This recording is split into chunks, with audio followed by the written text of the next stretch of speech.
अब ये जानते हैं कि गंगा जल से किस प्रकार विशेष प्रयोग करें, किस तरह का प्रयोग करें ताकि स्वास्थ्य अच्छा रहे और आयु लंबी हो जाए। देखिए, मैंने पहले भी बताया आपको कि गंगा का और शिव का कनेक्शन बड़ा गहरा है, ठीक है ना। गंगा के प्रचंड वेग को रोकने की जो सामर्थ्य थी वो केवल शिव के अंदर थी, और बिना शिव के आप गंगा की कृपा प्राप्त नहीं कर सकते।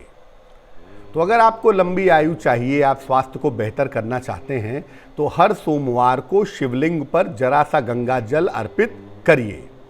जब आप जल अर्पित कर रहे हैं तब आप या तो महामृत्युंजय मंत्र पढ़ते रहिए, जल चढ़ाते रहिए और बोलते रहिए त्र्यंबकम यजामहे सुगंधिम पुष्टिवर्धनम उर्वारुकमेव बंधनान मृत्योर्मुक्षीयमामृतात्, या ओम नमः शिवाय, ओम नमः शिवाय, ओम नमः शिवाय, ओम नमः शिवाय कहते कहते जल आप शिवलिंग पर चढ़ाइए।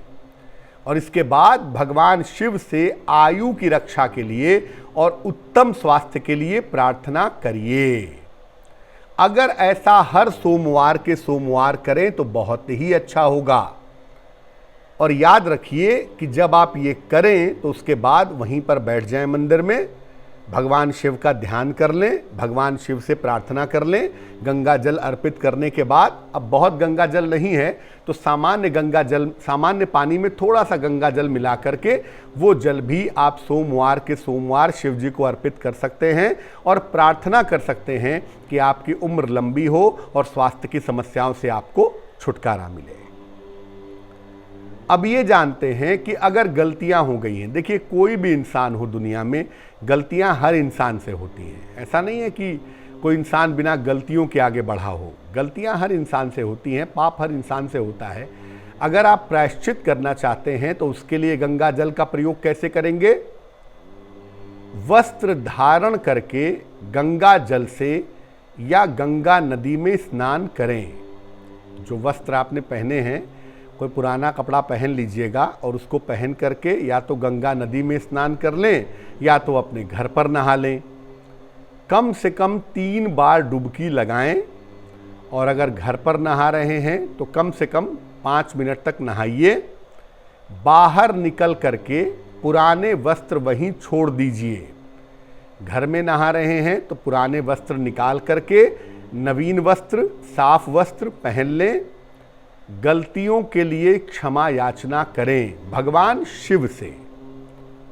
इसके बाद भगवान शिव के सामने बैठें या भगवान शिव का ध्यान करें और भगवान शिव से क्षमा याचना करें। उसके बाद अगर आपने नदी में स्नान किया है तो कपड़े वहीं पर छोड़ दें, और अगर घर पर स्नान किया है तो कपड़ों को आप धूप में डाल दें, और उसके बाद उसको उन कपड़ों को आप किसी पॉलीथीन में या किसी बैग में रख करके किसी नदी के किनारे रखाएं, या किसी को ज़रूरत हो तो उसको दे दें। साथ में अन्न या फल का दान भी कर दें। अगर आप ऐसा कर देते हैं, एक बार भी अगर आप कर देते हैं ऐसा, तो निश्चित रूप से आपके पापों का प्रायश्चित होगा। लेकिन इसका मतलब ये नहीं है कि आपको पाप करने का सर्टिफिकेट मिल गया, इसके बाद आप पाप करते जाएंगे और कोई असर नहीं पड़ेगा। असर ज़रूर पड़ेगा। इसलिए आपने जब भी गलतियों के प्रायश्चित के लिए क्षमा याचना की है तो भविष्य में पूरी ताकत लगा दीजिए, पूरी कोशिश कर लीजिए कि भविष्य में ऐसी गलती ना हो, ठीक है ना।